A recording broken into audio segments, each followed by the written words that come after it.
Bonjour les amateurs de lecture. J'aimerais vous présenter un livre. Lorsque je l'ai lu pour la première fois, j'ai ouvert les yeux. Il m'a ouvert les yeux sur un problème qui me tracassait. Je me sentais mal à l'aise. J'étais même au bord de la dépression et je ne savais pas d'où venait le mal. Moi, je croyais la timidité, le passé et un tas d'autres choses, mais rien n'y va. Lorsque j'ai vu sur Internet d'abord quelques articles et j'ai acheté ce premier livre qui parle de ce phénomène qui s'appelle les personnes ou les relations toxiques, les manipulateurs, les pervers narcissiques et beaucoup d'autres appellations. Et j'ai acheté le premier livre qui s'appelle Les manipulateurs sont parmi nous, de Isabelle Nazar-Aga. Comme s'il s'agissait d'être extraterrestres, qui sont parmi nous les humains, qui ont le corps d'humain, mais qui sont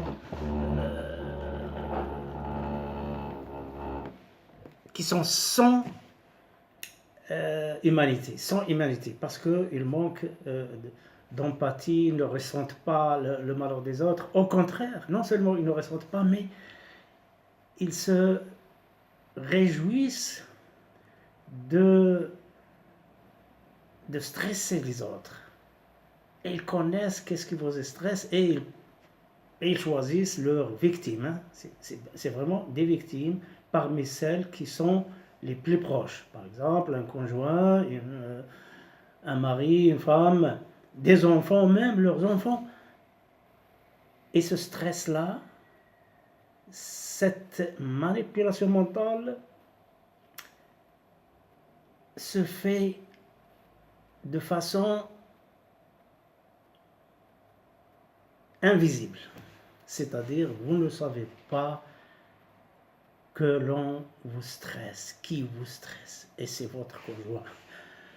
Et le fait de façon discrète, très discrète, vous ne le sentez pas, vous prendrez conscience en général plusieurs années en vivant avec, et vous devenez de plus en plus son complice.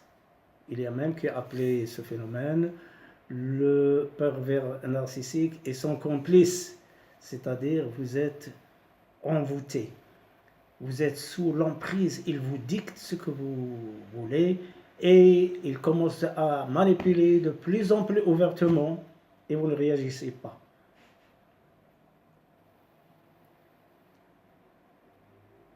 Isabelle Nazar-Aga, dans ce livre-là, c'est une thérapeute. Je vais d'abord vous lire la quatrième de couverture. Isabelle Nazar-Aga, thérapeute comportementaliste et cognitiviste, exerce en cabinet et dirige des stages d'affirmation et d'estime de soi, de recherche des valeurs personnelles, de communication et de gestion du stress. Elle donne aussi des séminaires sur l'art de faire face aux manipulateurs. Les manipulateurs, sympathiques, séduisants, réservés ou carrément tyranniques, les manipulateurs utilisent diverses manœuvres pour parvenir à leur fin. Agissant en douceur, ses proches parents, conjoints, connaissances, collègues parviennent à nous culpabiliser, à nous dévaloriser et à semer le doute en nous. Qui sont ces manipulateurs? Comment s'y prennent-ils pour nous tenir sous leur emprise? Sont-ils conscients de leur comportement? Leurs victimes doivent-elles en assumer une certaine responsabilité? Quels sont les moyens de nous protéger de ces terroristes du sentiment. Et dans le premier chapitre, elle rassemble 30 caractéristiques qui se trouvent chez un manipulateur. C'est-à-dire, si vous avez quelqu'un au travail, dans votre famille, qui a ces caractéristiques-là, 14 sur 30, sur ces 30, eh ben, vous êtes devant un manipulateur.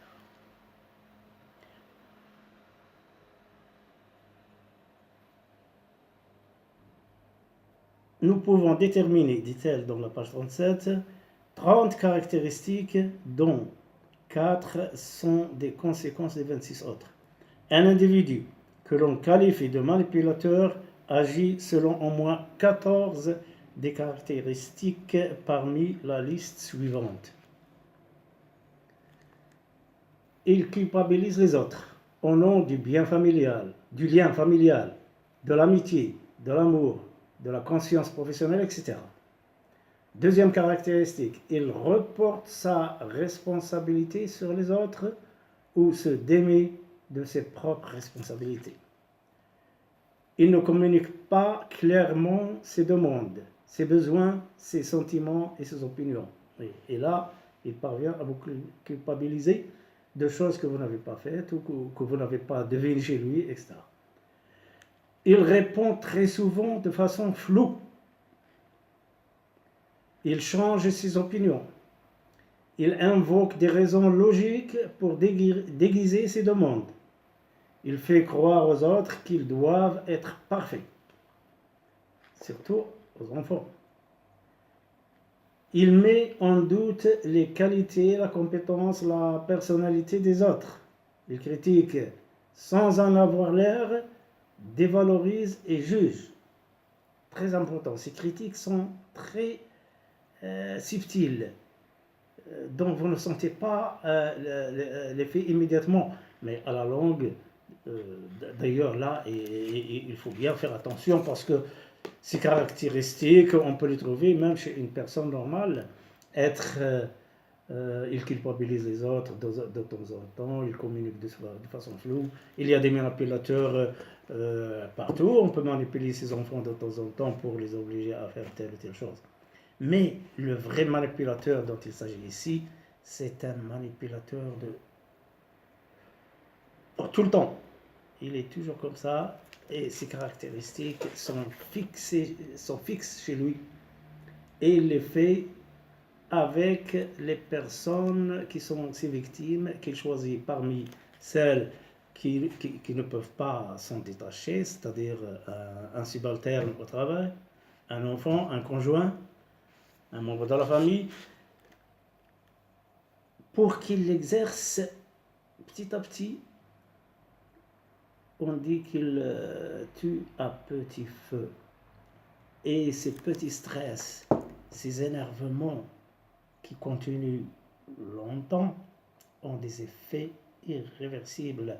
Ils peuvent mener à la dépression nerveuse, à la folie ou au suicide. Elle cite d'ailleurs là, elle cite beaucoup d'exemples. C'est pour cela que ce livre est intéressant. Il n'est pas seulement un livre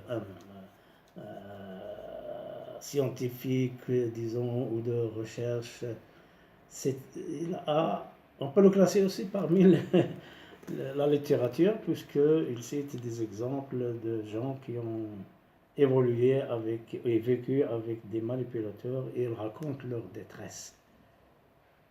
Et comment la psychologue, celle-là, disons qu'ils peuvent s'en sortir s'ils réagissent et s'ils prennent conscience. Lorsque vous prenez conscience, c'est le premier pas que vous êtes avec un manipulateur. Et après, une thérapie vous aidera à vous en sortir difficilement.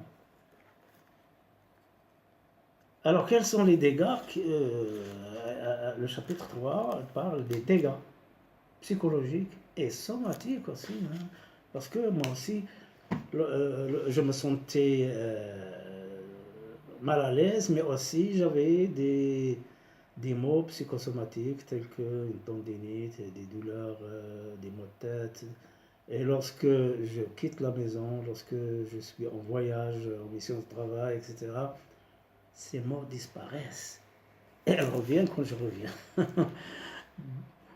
Bon, allez, on cite quelques-uns. Enfin, je veux vous en citer quelques-uns.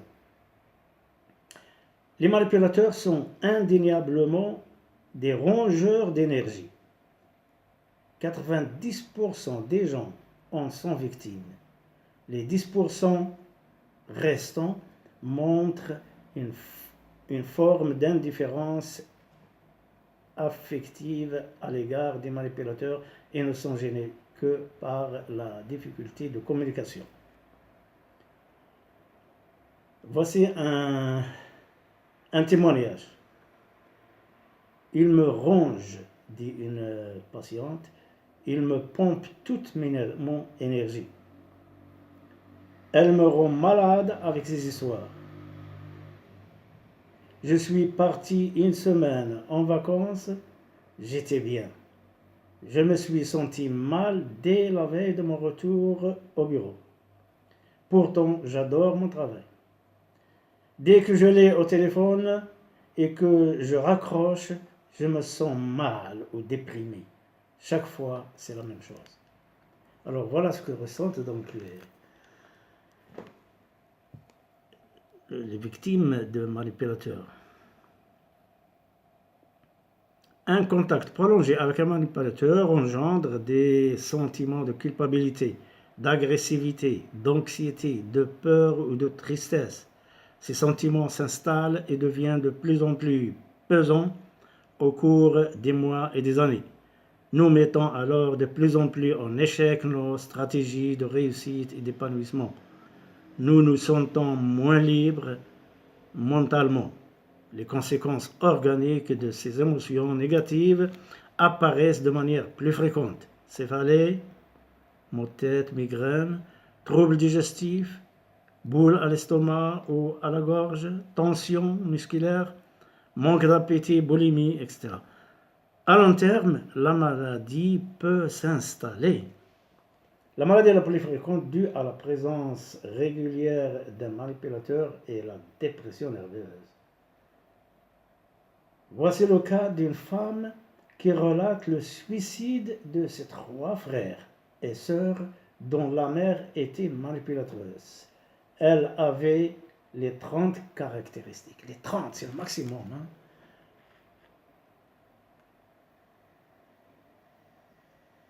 Elle a amené ses enfants au suicide.